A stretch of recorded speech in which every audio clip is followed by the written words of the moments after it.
मोहिनी पढ़ने में इतनी होशियार है कि 12वीं क्लास में भी 95% ला करके वो साबित कर देती है। लेकिन मोहिनी के माता पिता मोहिनी की शादी कर देते हैं।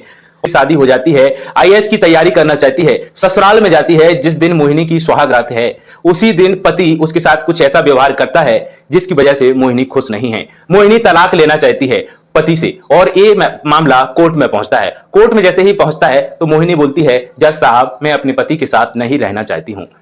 जज साहब ऐसा सुनते हैं, ऐसा क्यों नहीं रहना चाहती हो? तो मोहिनी बोलने लगती है कि मामला कुछ ऐसा है कि पत्नी कोई भी हो वो अपने पति से एक ही उम्मीद रखती है, जब वो उसके साथ प्यार करे। लेकिन मोहिनी के साथ उसके पति ने ऐसा कुछ भी नहीं किया और बल्कि ये बोला, यदि तुम्हें मेरे साथ नहीं रहना है तो जा सकती हो, लेकिन मैं ये सब काम नहीं कर सकता। मोहिनी के पति प्रेम की क्या ऐसी मजबूरी थी जिसकी वजह से लेकिन सुहागरात अपनी पत्नी के साथ नहीं मनाना चाहता है। दोस्तों, इस कहानी के माध्यम से, इस वीडियो के माध्यम से पूरी कहानी होने वाली है। दोस्तों नमस्कार, मेरा नाम है प्रकाश। आज जो सच्ची कहानी घटना सुनाने वाले हैं वो एक ऐसी महिला की है जो पढ़ने में इतनी होशियार है और आईएएस बनना चाहती है, यूपीएससी की तैयारी करना चाहती है। लेकिन उसके माता पिता उसकी शादी जल्दी कर देते हैं। वो सोचती है कि अपनी ससुराल में जाएंगे, वहां पर पढ़ेंगे, पति पढ़ाएगा और मैं अपनी तैयारी करूंगी। लेकिन इसके विपरीत होता है। मोहिनी का पति इस प्रकार से उसके साथ व्यवहार करने लगता है कि तुम्हें पढ़ाना भी नहीं है, यदि तुम्हें रहना है तो रह सकती हो, नहीं रहना है तो यहां से जा सकती हो, लेकिन पढ़ाएंगे नहीं। कुछ ऐसी मजबूरियां थी उसके पति की जिसको वो बताना भी नहीं चाहता था। मोहिनी से स्पष्ट यही बोला जाता था कि तुम्हें पढ़ना हो तो अपने घर जा सकती हो, ससुराल में नहीं रहोगी। इस प्रकार की चीजें मोहिनी के साथ हो रही थी। लेकिन मोहिनी अपने सपनों को साकार करना चाहती थी। जिस दिन मोहिनी की सुहागरात थी उस दिन उसके पति ने कुछ ऐसा किया जिसकी वजह से मोहिनी उससे बहुत ही ज्यादा नाखुश हो गई। सुहागरात के दिन पति उससे दूर लेटा और उसके साथ यौन संबंध नहीं बनाए, जिसकी वजह से मोहिनी बहुत परेशान हुई। लगातार 6 महीने ऐसे निकल गए, मोहिनी और मोहिनी के पति के बीच में कोई भी संबंध नहीं बना। मोहिनी विवश होकर के पति के साथ अब रहना ही नहीं चाहती थी। दूसरी बात, वो उसको पढ़ाना नहीं चाहता था। काम दिन भर मोहिनी घर का करती थी। अंतिम फैसला यही लिया कि अब इससे तलाक ले लेते हैं और अपनी पढ़ाई को जारी करते हैं। मोहिनी अपने पति से तलाक ले लेती है, अपने मायके में माँ बाप के घर पे चली जाती है, रहने लगती है। लेकिन मोहिनी के पिता माता मोहिनी से गुस्सा करने लगते हैं कि आखिरकार तुमने अपने पति से तलाक क्यों लिया है और यहाँ पर रह के क्या करोगी। जिसकी वजह से मोहिनी के पिता ने माता ने शादी की थी, वही उल्टा हुआ कि बेटी फिर से घर पर आ गई। मोहिनी उस बात को बता नहीं पा रही थी कि उसके पति के साथ और उसके साथ कोई भी ऐसे संबंध नहीं है जिससे वो पति पत्नी कहने लायक हैं। वो चीज नहीं बता पा रही थी। मोहिनी की मां पूछने लगती है मोहिनी से, बेटा तुमने अपने ससुराल को क्यों छोड़ा? तो मोहिनी बोलने लगती है कि मां ऐसी बात है कि पति से मेरे कोई भी ऐसे संबंध नहीं है जिससे वो पति कहने लायक हो। और दूसरी बात, मेरा जो सपना था आईएएस बनने का तुमने तो पूरा नहीं होने दिया। मैंने सोचा था कि मायके में नहीं हो पाया तो वो ससुराल में पति करवाएगा, लेकिन पति उल्टा यही बोलता है कि तुम पढ़ाई नहीं करोगी, रहना है तो अपने मायके चली जाओ, वहीं पे पढ़ना, और ना ही कोई ऐसे संबंध बनाता है। इसकी वजह से मैंने तलाक लिया है। आखिरकार उसके पति की क्या मजबूरी थी जिसकी वजह से मोहिनी के साथ उसके प्रेम व्यवहारिक संबंध नहीं थे? तो दोस्तों, मोहिनी पढ़ते पढ़ते यूपीएससी का एग्जाम देती है और आईएएस बन जाती है। अब यहां पर जब आईएएस बनती है, जिस कार्यालय में, जिस जिला कार्यालय में उसकी पोस्टिंग हो रही है, पहला दिन है कि मैडम आने वाली है, नए कलेक्टर साहिबा आने वाली हैं। उनके स्वागत के लिए सभी खड़े रहते हैं। उसी में एक चपरासी कोने में खड़ा रहता है जिसका नाम है प्रेम, और वो भी गुलदस्ता हाथ में लिए रहता है।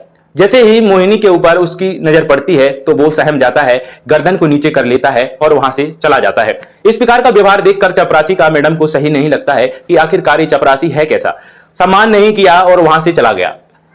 जब मैडम को बड़े बाबू वहां के लेने आते हैं और उनकी केबिन में लेकर के उनका स्वागत सभी करते हैं और वहां पर अपने केबिन में मैडम बैठ जाती हैं। पूरी फाइलें देखती हैं, सभी के नाम देखती हैं, कौन कौन यहाँ पे अधिकारी हैं, कौन कौन कर्मचारी हैं, सभी विभागों को सूचित करती है कि अच्छे से काम होना चाहिए। इतने में एक व्यक्ति गुप्ता इस प्रकार से काम करता है, ग्रामीण विकास विभाग में काम करता है, उसका एक अधिकारी है और गुप्ता टेंडर का काम करता है। तो टेंडर के लिए गुप्ता कलेक्टर साहिबा से साइन करवाने आता है। तो कलेक्टर साहिबा जिस प्रकार से पुरानी रिपोर्ट देखती है, पुरानी फाइल देखती हैं जिस पर इसने कई ऐसे साइन करवाए हैं टेंडर में, और उस टेंडर में सभी अधिकारियों का शेयर होता था जितने भी उसमें जिला कलेक्ट्रेट में रहते थे। मैडम ने जैसे ही देखा कि यहां तक कि जो इससे पिछले भी जिला अधिकारी रहे हैं, कलेक्टर रहे हैं, उनने भी इसका शेयर लिया है, तो मैडम ने ये सब चीजें देखी तो गुप्ता से गुस्सा हो जाती हैं और गुप्ता से बोलती हैं कि इस प्रकार का फर्जीवाड़ा नहीं चलेगा, इस प्रकार की घूसखोरी, इस प्रकार का भ्रष्टाचार नहीं चलेगा और ऐसे फाइल पर मैं साइन नहीं करूंगी। जैसे ही मैडम ने इस प्रकार से इनकार किया तो गुप्ता नाराज हो जाता है, लेकिन कलेक्टर साहिबा के आगे कहां बोल पाता, वहां से गुप्ता चला जाता है। अब इतने में गुप्ता वहां से जाने के बाद अकेले में बैठ करके चपरासी के सामने भला बुरा बोलने लगता है, उल्टा सीधा बोलने लगता है। मैडम की इस बुराई को और गाली गलौज को सुनकर चपरासी कुछ समय तक तो मौन रहता है। इसके बाद चपरासी को गुस्सा आता है तो गुप्ता से हाथापाई करने लगता है। गुप्ता बोलता है, तू चपरासी होने के बावजूद भी मेरे पे हाथ उठा रहा है। इस प्रकार की बातें कलेक्टर साहिबा को पता चलती हैं कि गुप्ता के ऊपर एक चपरासी जो है उसने पहले दिन मेरे साथ भी बदतमीजी की, आज उस गुप्ता के साथ बदतमीजी की, ऐसी उसकी औकात कैसे है। तो उस चपरासी को बुलाया जाता है वहां पर और बोला जाता है कि आखिरकार जिस दिन मैं आई थी उस दिन भी तुमने बदतमीजी की थी और आज भी बदतमीजी की है, तुमने एक अधिकारी को क्यों मारा है। चपरासी बोलने लगता है कि मैडम वो आपको गाली दे रहा था, भला बुरा बोल रहा था, इसलिए मैंने हाथ उठाया है। जैसे ही इस प्रकार की बात करता है वो चपरासी बोलने लगती है, मैडम कि तुम कौन होते हो कि मेरे को गाली दे रहा है, मेरे को कुछ भी बोले, लेकिन तुमने उसको हाथापाई क्यों की, मैं उसके प्रति कार्रवाई करती। मैडम इस प्रकार की बातें करती हैं तो चपरासी फिर बोलने लगता है, मैडम हमारा तलाक हुआ है, दिल से हम निकाल नहीं पाए, जो कोई भी तुम्हारे खिलाफ बोलता है, उल्टा सीधा बोलता है तो मैं सहन नहीं कर पाता हूं। और इस प्रकार से चपरासी वहां से बाहर निकल जाता है। मैडम की आंखों से आंसू आ जाते हैं, छलक जाते हैं। मैडम अपनी केबिन में जाकर के फिर आंसू पोंछने लगती है रूमाल से। आखिरकार चपरासी वो कौन था? वो चपरासी कोई और नहीं था, वो चपरासी वही था जिससे मैडम का तलाक हो चुका था। वहां से चपरासी तो चला गया, लेकिन मैडम के दिल में कुछ ऐसी बात कह गया जो अपने दिल में उसको एक भारी भरकम लगने लगी कि आखिरकार इसने ऐसा बोल दिया। अब दूसरे दिन क्या होने वाला है, मंत्री जी का जैसे ही मैडम के पास मैसेज आता है कि कैबिनेट बैठक होगी जिला कार्यालय में, मंत्री जी आने वाले हैं, तो मैडम ने सभी को सूचित कर दिया कल समय पर सभी को आना है, मंत्री जी की बैठक होने वाली है। तो सभी लोग समय पर आ जाते हैं, लेकिन एक व्यक्ति नहीं आता है जिसका नाम है प्रेम। प्रेम आखिर क्यों नहीं आया? मैडम ने जैसे ही देखा, कुछ चिंता हुई कि इतने समय तक नहीं आया, वेट किया, इसके बावजूद भी नहीं आया, तो वहां पर बड़े बाबू नाम से एक क्लर्क थे, उनसे बोला जाता है कि प्रेम अभी तक क्यों नहीं आया और उसने कोई सूचना दी थी छुट्टी के लिए। बड़े बाबू बोलने लगते हैं कि मैडम कोई भी सूचना नहीं दी थी, ना ही किसी को बताया था, फिर भी छुट्टी ले ली है। मैडम को गुस्सा आने लगता है कि आखिर ये पहले ही दिन से ऐसी बदतमीजी कर रहा है, लगातार बदतमीजी करता जा रहा है, तुम वहां पता लगा कर आओ, उसके घर पर जाओ कि आखिरकार वो क्यों नहीं आया।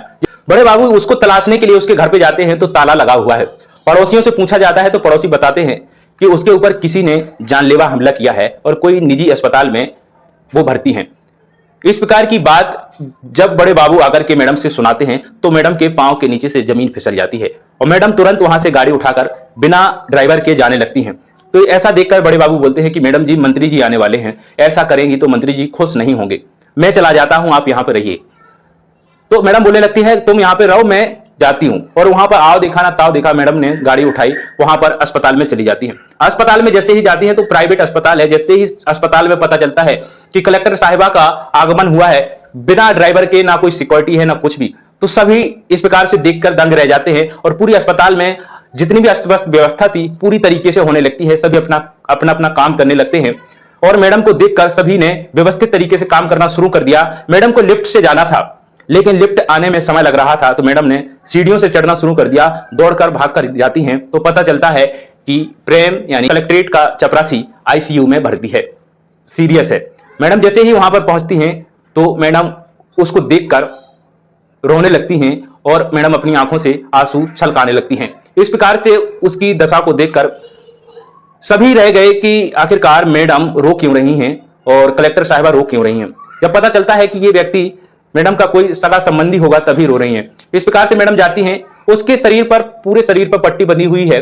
पास में जो गिलास रखा हुआ है, पानी लेने की कोशिश कर रहा है, उसके पास में कोई भी नहीं है उसकी केयर करने वाला। मैडम जाती हैं, पानी उसको देती हैं और अपने आंसुओं को रोक नहीं पाती हैं, बार बार आंसू को छलका रही हैं। अब वो होश में भी नहीं उतना ज्यादा, फिर भी वो धुंधली आंखों से देखता है कि मैडम यहाँ पे आई हुई हैं, वो भी रोने लगता है। और वहां पर सभी डॉक्टर से मैडम बोलती हैं कि इनकी जो भी इलाज हो रहा है, इनकी दवाई में, इलाज में कोई भी कमी नहीं होनी चाहिए, यदि कमी हुई तो तुम जानना। इस प्रकार से वहां पे चेतावनी भी दी जाती है और पूरा स्टाफ फिर लग जाता है इलाज में प्रेम के। कुछ ही समय में वहां से मैडम निकल आती हैं। मैडम निकलते ही देखती हैं तो मैडम के मोबाइल पर कई मिस कॉल चढ़ी हुई हैं। वो बड़े बाबू की हैं जो वहां पे क्लर्क हैं, जानकारी के लिए की होंगी, मंत्री साहब बहुत गुस्सा हैं इसलिए मैडम को कॉल किया गया है। अब वहां पर जाती हैं मैडम कलेक्ट्रेट में, वहां पर सभी संभाल लेती हैं। इसके बाद कुछ समय बाद, 2-3 दिन बाद उसकी छुट्टी हो जाती है, आईसीयू से घर पे आ जाता है, कमरे पे आ जाता है। अब फिर से मैडम अपने ड्राइवर को लेकर के, सुरक्षा गार्ड को लेकर के उसके कमरे पर जाती हैं। जैसे ही कमरे के अंदर मैडम एंट्री करती हैं तो कमरा अस्त व्यस्त है, कचड़े से भरा हुआ है और मैडम सबसे पहले तो उसी को देखकर रोने लगती हैं, सीरियस हो जाती हैं। आखिरकार प्रेम से मैडम का ऐसा लगाव क्यों बढ़ता जा रहा है। उसके पास पहुंचती हैं और बोलने लगती है अब तो तबीयत ठीक है। प्रेम बोलने लगता है हाँ मैडम ठीक है, और प्रेम मैडम को देखकर फिर से रोने लगता है। मैडम बोलने लगती हैं कि बीवी बच्चे नहीं हैं तुम्हारी देखरेख के लिए, कोई भी नहीं, तुम अकेले हो और एक कमरे की हालत कैसी कर रखी है। प्रेम बोलने लगता है यदि बीवी बच्चे होते तो वो यहाँ पे होते, ऐसी स्थिति में नहीं है तो बीवी बच्चे कहाँ होंगे।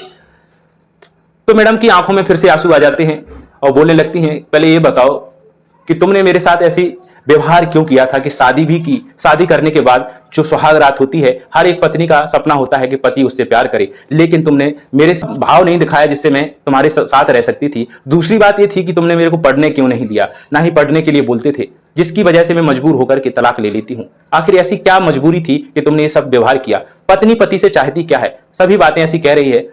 वो जो बोलता है दोस्तों, प्रेम बोलता है कि मैंने इसलिए मना किया था पढ़ने के लिए, साथ ही साथ तुम्हारे साथ संबंध बनाने के लिए, क्योंकि मेरे को एड्स है, HIV रोग हो चुका था मेरे को, और मेरे को जब पता चला इसकी रिपोर्ट तब पता चली जब मेरी तुमसे शादी हो चुकी थी।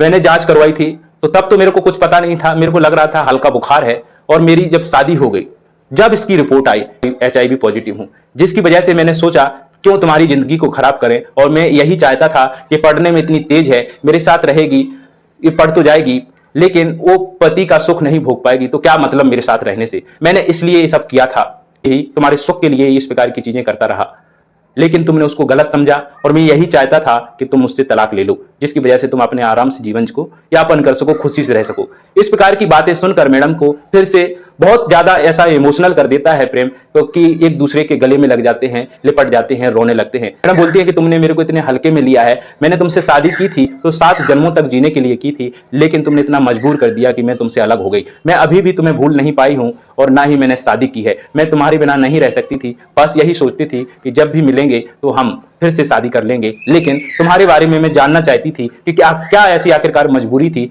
जिसकी वजह से तुमने मेरे से कोई भी ऐसा व्यवहार नहीं रखा जिससे मैं प्यार कर सकूं। सभी चीजें जब मैडम को पता चल जाती हैं तो बोलने लगती हैं अब हम एक हैं, हम तुम्हारे साथ रहेंगे, हम अलग नहीं होंगे। मैडम ने उसको अपनाया, एक IAS अधिकारी ने उसको अपनाया और वो सब चीजें की जो एक पति चाहता था। दोस्तों तो ये थी कहानी IAS अधिकारी मोहिनी की और एक चपरासी जो प्रेम है, जिसको एड्स हो चुका था, जिसकी वजह से उसने अपनी पत्नी के साथ रहना उचित नहीं समझा, उसके जीवन को क्यों नर्क बनाए, क्यों उसको ऐसा बनाए कि वो पति का सुख ही नहीं भोग पाए, जिसकी वजह से उसने तलाक के लिए उसको मजबूर कर दिया। लेकिन IAS अधिकारी होने के बावजूद उसने अपने पति को अपनाया, एक चपरासी को अपनाया। तो ये कहानी आपको कैसी लगी आप बता सकते हैं कमेंट करके। हमारी मुलाकात अगली कहानी में होगी, तब तक के लिए